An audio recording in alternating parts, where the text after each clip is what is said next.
Hi there folks, it's Shane here at Isle of Wight Bushcraft. It's November and it's time for another outing, the penultimate one of the year, so stay tuned and join me.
So this is the site that I decided on, and I've not done a recce this time, so I'm kind of out blind. And there's lots of places really, but there's a cliff not too far away. The land slips here, so I've got to be a bit careful. But I'm a good sort of 300 yards back from the edge, so I should be okay. And there's nothing nasty up there. There is a beech tree just over there, but I'm well out the way of it. As you know, they can just suddenly drop boughs. No, it should be okay. I'm just going to cut a little bit of the growth down, and then I'm going to hang my tarp and hang my hammock. So let's get cracking.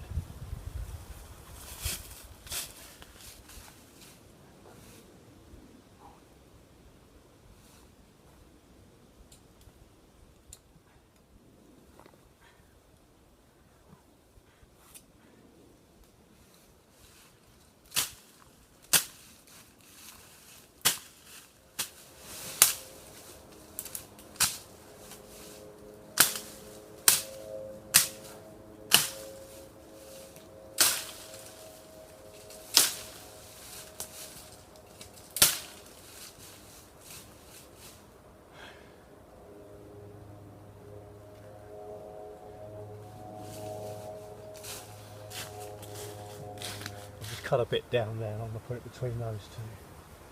And there's a bit of quite a high tree there. But if it did come down in the night, I'm under this yew here, this short stout yew, and that would take the brunt of it, so it should be okay. Anyway, I'm going to get this tarp sorted out, hung up, because the light's beginning to fade pretty quick, as it does this time of year. It's pretty cold as well, so I want to keep working, keep warm.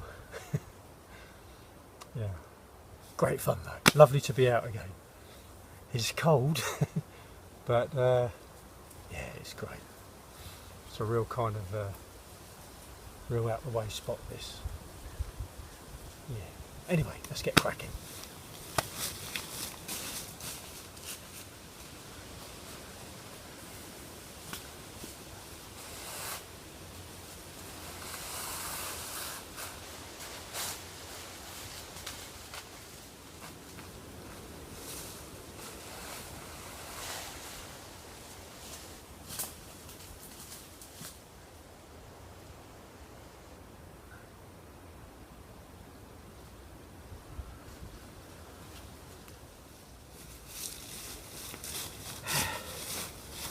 So that's the tarp up. So I'm just going to put the hammock up now and start collecting some firewood and put the hammock chair up, I think. Yeah, so carry on.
So I'm all set. I've got my hammock up.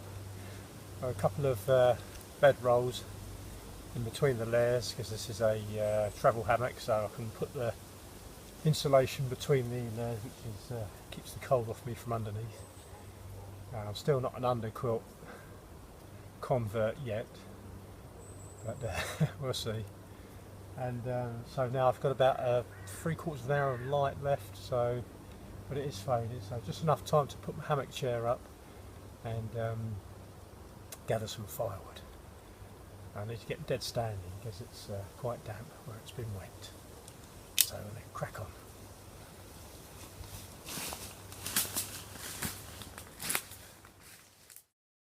So there we are. I've got my just adjusted my tarp and everything's ready to go. I've collected a fair amount of firewood, should keep me going for about 3, 4, maybe even 5 hours. And I've got my hammock chair set up ready, and I think it's time to get a fire going now. I managed to find some dry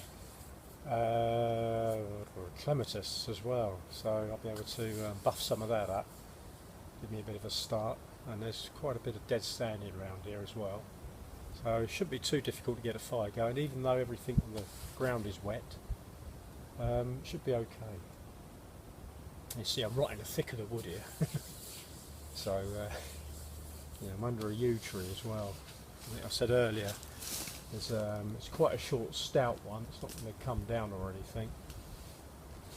Things with the yew tree, you've got to be a little bit careful with those because they are highly toxic, highly poisonous, as you know. And apparently the little red berries on the yew, very tasty. Have you ever tasted them? They really taste quite sweet, a bit like, I would say, rose water kind of flavour. but you've got to be very, very careful that you take the little pips out in the middle. Some people eat them and spit them out, but a bit iffy, because if you accidentally swallow one, you're in trouble. But apparently 2 of those pips is enough to kill a horse. Now, we're slightly more tolerant of the toxin than a horse, but nonetheless still do you an awful lot of damage. So yes, got to be careful around the old yew. Anyway, time to light a fire, I think.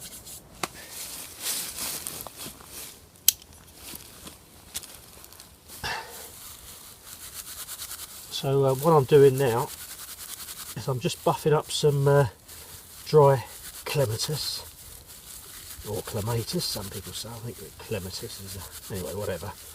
But yeah, just drying some, because everything's quite damp, like I say. So this is dry, it was hanging, so I'm buffing this up. You see the dust that comes out, but when that's buffed up, I mean, I'd do it finer than that if I was doing a bow and drill method, but for what I'm doing tonight, that's almost as a little bit more, but that will make really good kindling, that. And then I can put some, I found some dry standing hazel suckers that are dead and dry out, so should be okay. Anyway, let's see how we get on with this. There we go, look, you can see. Almost like a nest. In actual fact, that's what you would call it, a nest for, yeah, that would take a nice ember. But anyway, we're not using it for that tonight. I don't fancy doing the bow and drill this evening in the dark. Anyway, I'll try and get it lighted now.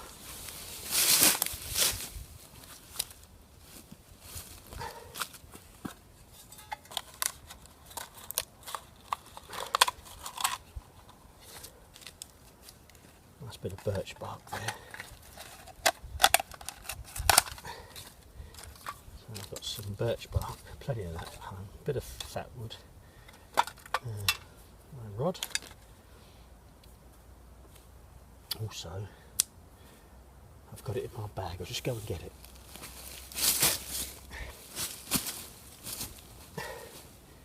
Yeah, I found a load of this last time I was out. That resin, a load of it was coming out of the tree, so I'll use a bit of that tonight. And this, oh, it's very cold, and the fat wood as well. I mean, there's some fat wood right near it. As you can see, I don't know if you can see that, but it's absolutely, there's the, you can see, but there's the resin.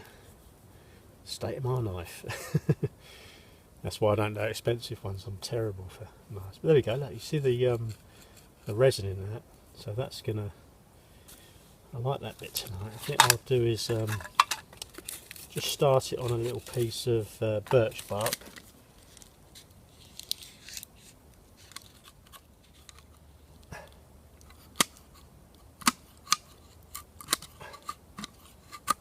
Well, there we go. A few of those.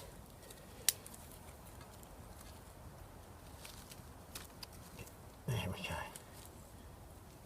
I'm always amazed how many bits of twig get in the way when you're out. Right, let's put that back. I think I'll use that bit as well.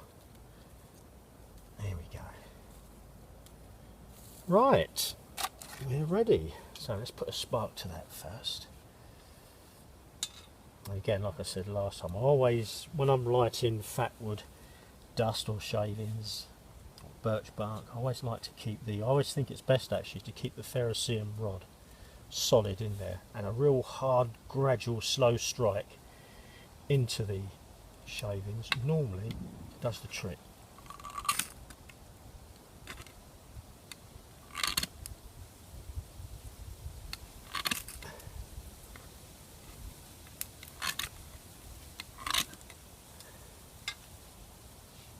Ooh, normally it does.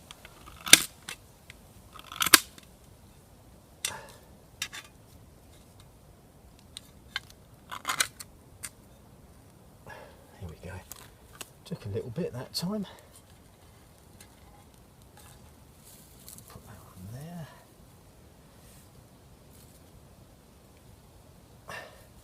Put that nice chunk of resin on there as well. That will burn for a long time. So I don't have to rush because I know that that resin and the birch bark will do pretty good. Just let that catch a little bit. Then we'll put the there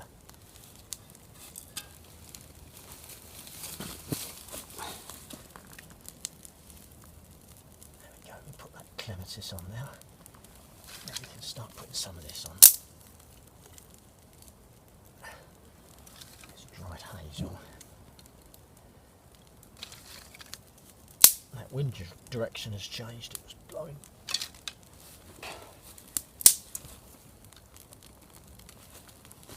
Blowing from these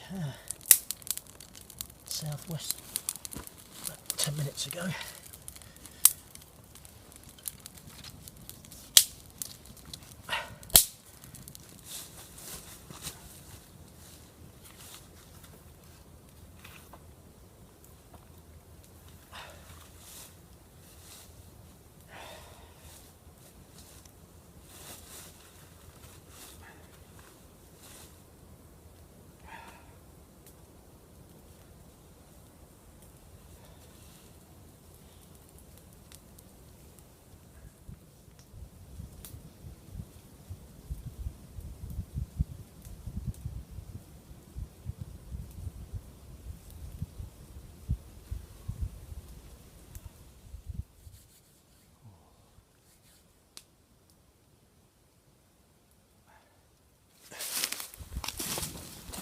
Okay, so the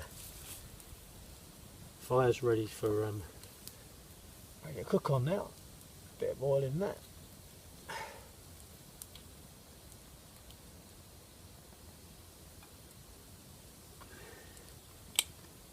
Too much. Olive oil, of course. Either that or rapeseed oil. I use a lot of that as well. Right, put some onion in there.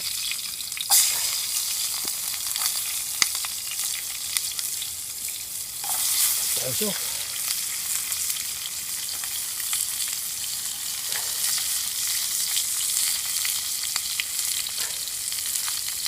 Nothing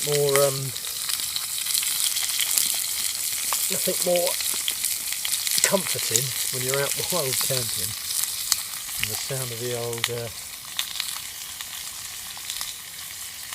food cooking when it first goes into the oil. It's such a lovely sound. And of course, as always, it's so lovely to be out here again. Oh, it's beautiful. Absolutely lovely.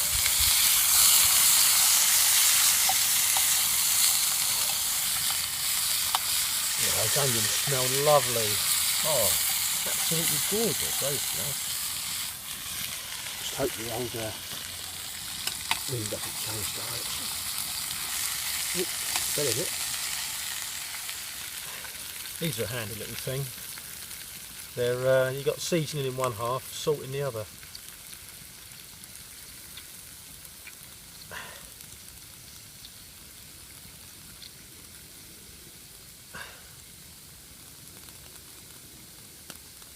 Plenty.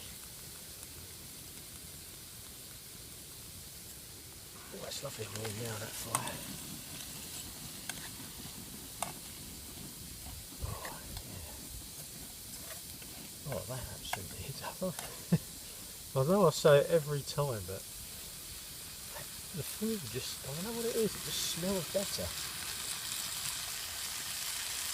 When you're outside, smells better, tastes better.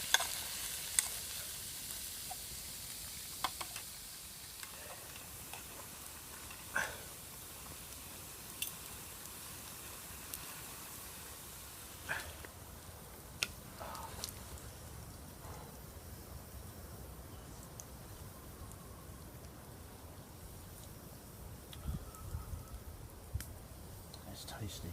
Oh, that tastes lovely. Hearty, that is. Gorgeous. I can hear the foxes. And probably about a good few hundred yards away. They're barking at each other. There's a lot of foxes in this wood. They're quite vocal this evening.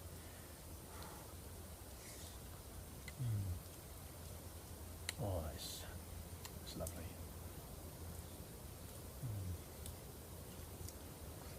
Oh, that is gorgeous.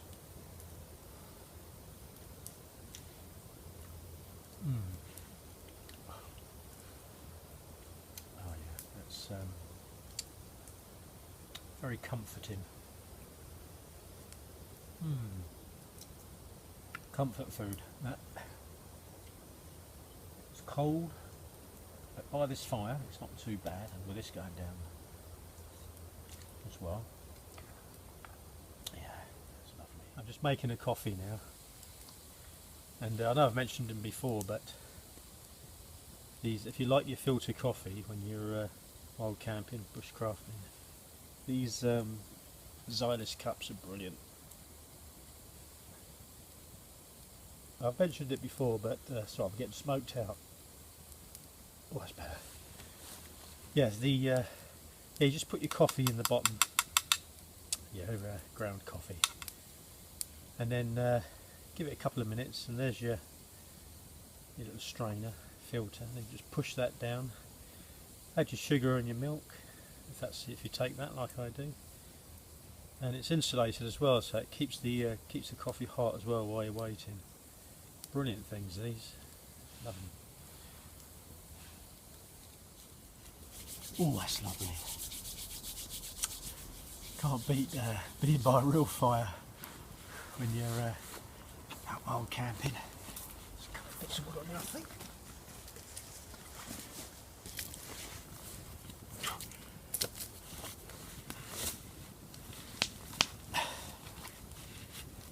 Oh, I get nice and comfy. Lovely. In my last video I did a little campfire chat about why I believed in creation. That caused a stir with some. Quite an emotive subject, obviously. And it's funny, it reminded me I was on a job the other day, and I was talking to this lady, this young woman. And we got on the subject of evolution, as you do, and it's funny, she made an interesting comment actually.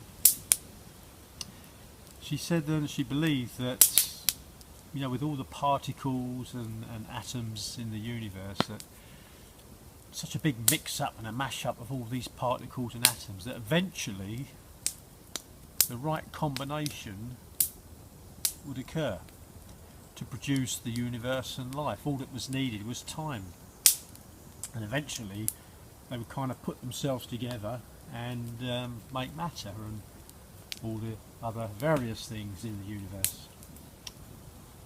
And that reminded me of a chap that I knew of, and he said, he used a very interesting way of reasoning on it actually, because I think a lot of people believe that, with time things could just somehow come together to form life and the universe all around us.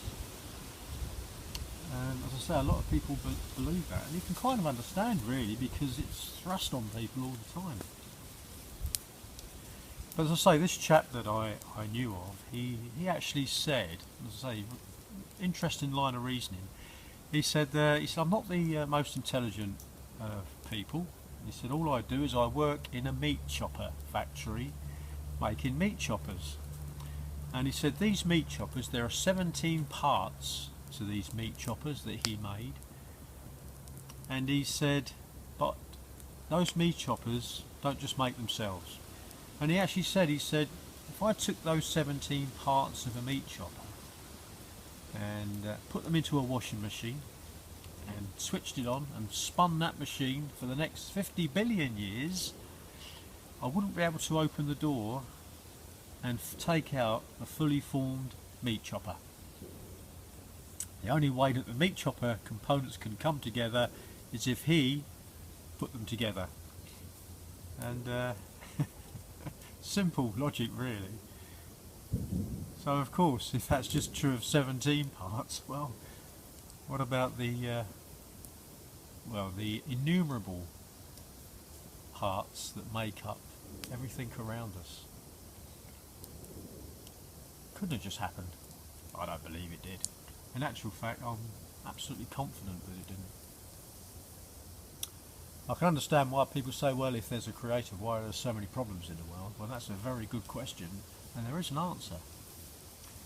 And you actually go to the Bible and have a look at the first book of John, 1 John chapter 5 and verse 19. You'll get your answer to that question. Yes. Anyway, nice to have a little campfire chat again. I dare say I'll get some comments on it, as I normally do. But hey ho, that's part of the fun. Yeah, lovely to be out again. Beautiful. There's a moon out. Just it's up behind me there, and it's a clear night. It's cold. It's you know, as you know yourselves, the temperature did drop in the last few days, but I'm all geared up, and it's lovely to be out again. Yeah, in the depths of the woods, on my own, by the fire. Love it. Absolutely love being out. Anyway, I'm probably going to have another hour by the fire, and I think I'll retire.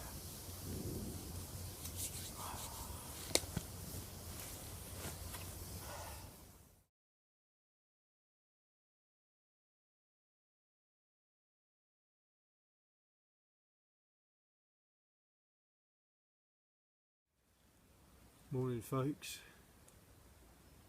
I didn't sleep as well as I do on the ground, but not too bad. But the sun's just coming up. It's going to be a lovely day by looking at it. It was cold, but I was warming my bag. I didn't get colder than that, but as soon as you get out, you can feel the temperature has dropped considerably since last time. But again, I've been very fortunate. It's been a very still night. The wind's blown out, and it's going to be a lovely November morning. Anyway, I'm going to get up now, get packed away, and off home, I think.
Well, that's November's wild camp. As I say, one more to go. So I'm going to head on home now. It's been really quite pleasant actually for the time of year. It is a gorgeous morning. There's still a fair few leaves on the trees as well. So, anyway, that's all from me, Shane, Isle of Wight Bushcraft, and thanks for watching, and appreciate that. And if you enjoy the videos, again, hit the little subscribe button. That's always nice. And all being well, see you next time, folks. Take care. Bye for now.